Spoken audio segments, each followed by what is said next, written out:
napilitan si former President Rodrigo Duterte pagkakansila ng isang mapayapang pagtitipon sa Bustos, Bulacan lamang maiwasan ang sakitan o posibleng madugong komprontasyon sa pagmobilisa ngayong hapon ng mga sanggano, mga goons at iba pang mga binayaran na mga alipores sa pangunguna ni Mayor Juan sa Bustos, Bulacan sa utos na rin mismo ng mga alipores ng Malacanang sa ilalim ni Marcos Jr. Gaano ka lubha ang ganitong mga kaganapan, Atty. Harry Roque?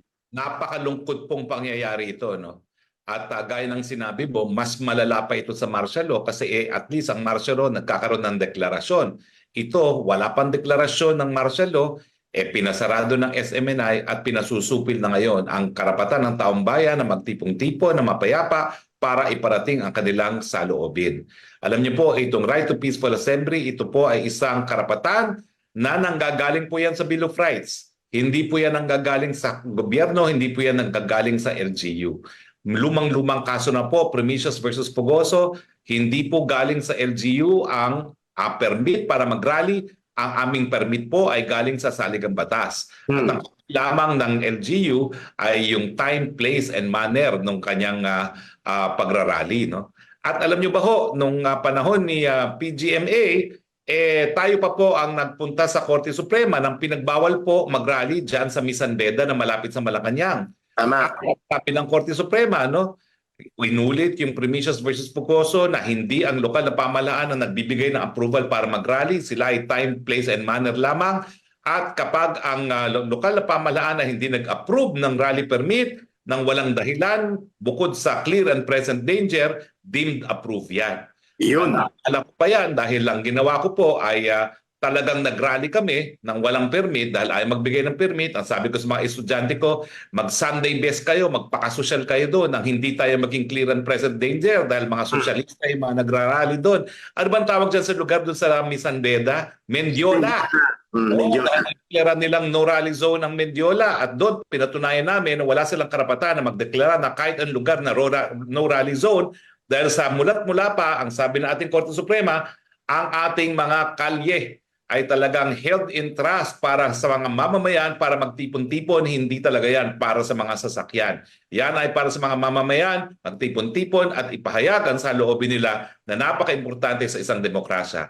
So nakikita natin na sa pamahalaan ni PBBM, talagang yunarakan na po ang kalayaan ng malayang pananalita at malayang pagtipon-tipon para ipahiwatig ang saloobin ng mga mamamayan. Ito po ay undeclared martial law at ang dahilan po kaya nila sinusupil ang ating mga karapatan, natatakot po sila sa katotohanan, natatakot sila sa lumalakas na sigaw ng taong bayan na tama na, sobra na itong Marcos administration nito. Claro, thank you, Atty. Harry Roque. Ma'am Lorraine, your reaction to this very unfortunate and napakadelikadong pagpapakita po ng isang lantarang panunupil sa mga karapatan ng mamamayan.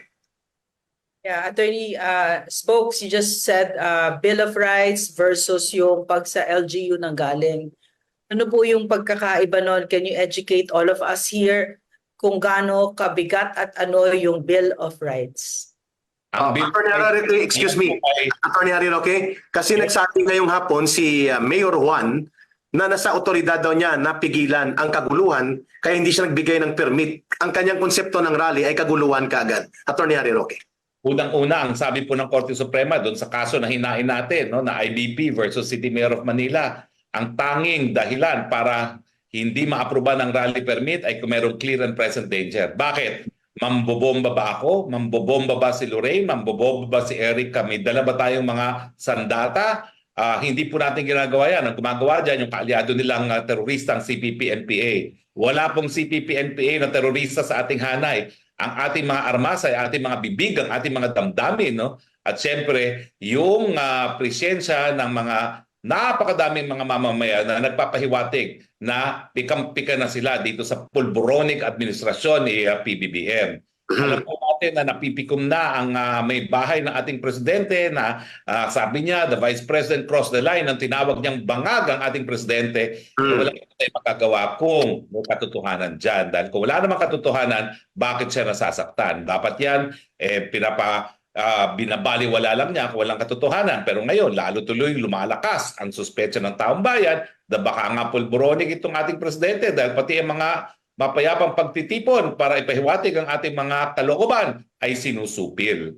Napaka-importante po nitong karapatan nito, galing po yan sa ating saligang batas. Hindi po yan galing sa local government units. At sabi ko na nga, yung napakaagang kaso pa na Primicius versus Pugoso, bago pa ata nagkaroon ng Second World War yan, sinabi ng Suprema, huy, kayo mga LGU, wala kayong karapatan na pumayag o hindi sa rally. Ang karapatan nyo lang ay sabihin kung saan yung lugar, yung oras, at saka yung manner, no, ng pagtitipon. Pero ang rally permit ay nasa saligang batas. Kaya kung wala kayong dahilan para hindi magbigay ng rally permit, ang sabi sa IBP versus City of Mayor Manila, within 7 days, pag hindi nyo inaktuhan yan, deemed approved.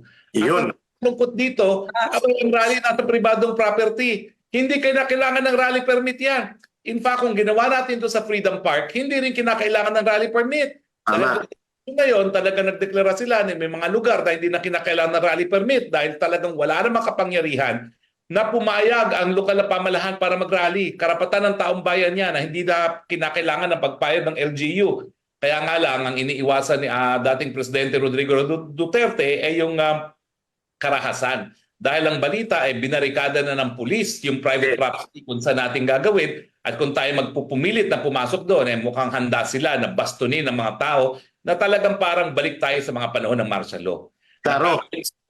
Kasi ang lahat ng akalain natin ay gagawin ng lahat ni Junior na linisin ang pangalan nila. Pero imbes na linisin ang pangalan, inuulit ang kasaysayan. Diktador itong Marcos Jr. na ito at patuloy po ang panunupil ng karapatan na ginawa rin ng kanyang ama.